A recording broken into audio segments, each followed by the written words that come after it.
This Misty Minute is about cruising, why it's my favorite way to travel, and what you should know when booking a cruise. Alright, first of all, what you should know is pricing. When a cruise line lists their price line, for example, Category 1 is $499, Category 2 is $549, Category 3, etc., etc. The first thing you need to know is that is per dual occupancy, meaning that's the price for each person in a two-person room. Not all cruises allow you to do a single person cruise, which is like going to college and or church camp, where you show up and you don't know who your roommate is until you get there. Some cruises allow this, some don't. But if either way, the pricing is for dual occupancy. Another thing that caught me off guard the first time I ever went on a cruise was your port fees and taxes are not included in the price of your ticket, as well as your gratuities. For example, if you're doing a Category 1 cabin and it's $499, you still have to pay the port fees, the taxes, and the gratuity, which means in Florida, I'm not sure if it's in other parts of the world, but right now in Florida, it's about $300 total, and that is per person.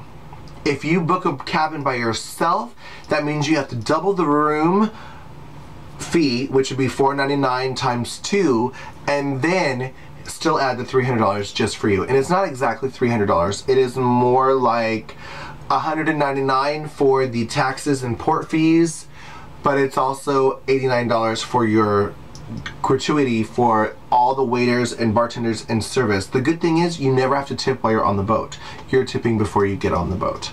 And that alone should be $300. But anyways, that's one thing you definitely need to know. Another thing you need to know is when you go on a cruise, there's only one plug-in in the room, which means you need to bring an extension cord. If you need your for example, your alarm clock by the bed or your white noise machine, you need to bring an extension cord, because in my last cruise, my plug-in was on the desk, which was nowhere near my bed, and I thank God brought an extension cord because I needed to charge my laptop, my phone, my camera, you know, things like that, and I was prepared. But cruising is my favorite way to travel because it's super cheap. I mean, think of it like this. If you go on a one-week cruise, for example, Saturday to Saturday, you get the cost of a hotel. If you look at the hotel pricing right now, in Fort Lauderdale, it's anywhere between $54 and $629 a night, depending on your level of room. Let's say that we know a friend and we have a discount. So let's just say that our room is only $50 a night. Times 7, that's still $350. Now, transportation. If you take a cab anywhere, in Fort Lauderdale, cabs are very expensive. It's not like New York. It's very expensive in Fort Lauderdale for cabs. The bus system is not that good. So you're either going to rent a car or you're going to take a cab. Cab for 5 miles is 20 bucks, about, with tip.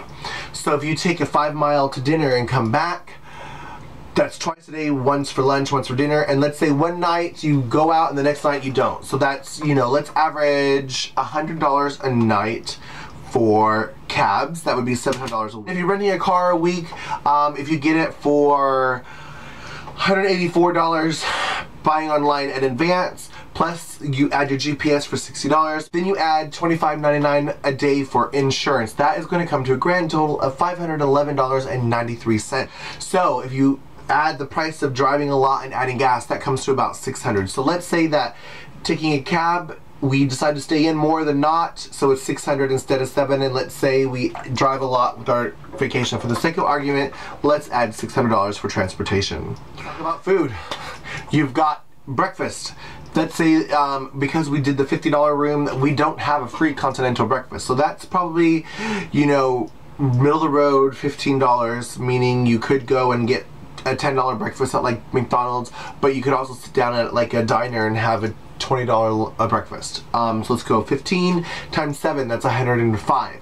Now the same with lunch. Let's go to cheap lunches like fast food, which is again going to be, you know, $10 for a meal fast food or 20 bucks for a nice sit down lunch. But Middle of the road, let's call it 15 times 7 days a week. That is also $105. Now you go out for dinner. Most people go out to dinner to somewhere nicer, which is probably going to be $30 to $40, but we're doing the low end for this argument. Let's say $30 for dinner times 7 days a week. That is $210 for dinner. So that is looking at a week's worth of food for $420. That is not including tip. That is just food. So if you take your hotel of $350 a week, and then you add your transportation of $600, and then you add your food, which is $420, you're looking at $1,370 for the bare minimum of a vacation. The cheapest way to travel would be $1,370 for the entire week. That is not including any of your entertainment, meaning your clubs, your movies, your theaters, your museums, your shopping, your massages, your whatever floats your boat wherever you are. And I'm not going to include that for two reasons. Number one, if you do go on a cruise, you might still be spending some money on that, and I'll tell you why in just a second. But if you go on a cruise and let's say you get the cheapest, because we're doing the cheapest category. Let's say you do the cheapest category and it is going to be $499 for your cabin. Then you have to add your $199 plus $89, let's just round that up to $300. That's $800 for an all expense paid cruise for a week going anywhere. That means you're saving a bundle by going on a cruise. Not to mention, it is free food, all you can eat, 24 hours a day, free room service, free buffets. Some cruises have a la carte restaurants if you want to, you know. On the last cruise I went on, there was a steakhouse dinner. One night of the week, they did like a fine dining steakhouse. But I think on most cruises, they actually have one restaurant that is a la carte. So anything you order in that restaurant, you do have to pay for. But for the most part, it is all free food, anytime, anywhere, which is why everyone jokes about gaining so much weight on a cruise. Now, do you need to bring extra money? Yes and no. If you don't want to bring any extra money, you don't have to spend any extra money, which means you can literally party for the entire week for $800. At least this way you have international destinations to do your little spending and shopping. For example, my last cruise, I went to the Nassau, Bahamas, San Juan, Puerto Rico, Grand Turk, and it was amazing. It was beyond. Oh, we also went to St. Thomas. But you don't have to spend money. For example, in the Bahamas, I got off the boat and I walked around and just looked and took pictures. I didn't spend any money. I didn't do any excursions. In Grand Turk, I did do an excursion. I did a $26 excursion. That $26 included all the transportation to and from and rental of all the equipment. Another thing you should know is if you are going to do an excursion, I would highly recommend doing one through the ship. For one reason and one reason only. If something goes wrong, they will wait for you. If you do a cruise excursion through the cruise line, they know you're on it.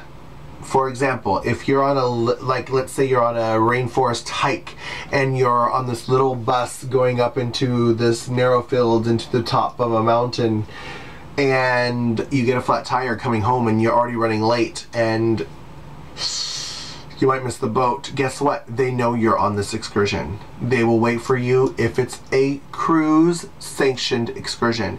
If you just decide to go with some of your Facebook friends and you found somebody in this deserted island that says, hey, I'm going to take you doing this, they don't know you're there and they're not going to wait for you. They will leave you and then you are left at your own expense to get to the next island or destination to get back on the cruise. Also, that's why I did insurance, just in case something happened and I missed the boat. But that is definitely one thing you should do if you do plan on doing an excursion. But you don't have to do excursions. You can literally just get off and walk around, and that is free. You can take international pictures. If you want to grab a bite to eat in a Puerto Rican restaurant or wherever, you can, and it's fun. Cruising is definitely the way to travel. Big fan. 50. Another thing I want to say real quick is I definitely recommend getting a passport. I do know that right now they are allowing people to travel with their birth certificate and a state ID, but if you, in certain countries while you're cruising, another thing you should know about cruising is currently in the US they are allowing you to cruise with your birth certificate and a government issued ID. But in some countries, you can't get off the boat, only US territories. So you can cruise, you just can't do excursions unless you have a passport. I highly recommend getting a passport for cruising, and you can do this in a matter of weeks. You can even expedite it and do it very quickly. But when you decide to go on your cruise, go get it now. It lasts you for 10 years. And I would love to recommend to you to go on a cruise. Look into it. Pick some people you love and go have fun. In fact, I'm planning on going on a cruise in December. The first week of December. It's a Christmas present to myself, and I'm actually going to invite all of you on it. Go here to this link and you'll see more details on the cruise that I'm going on. Go check it out. Think about it, at least consider going with me on a cruise. Loving you is easy. Bye.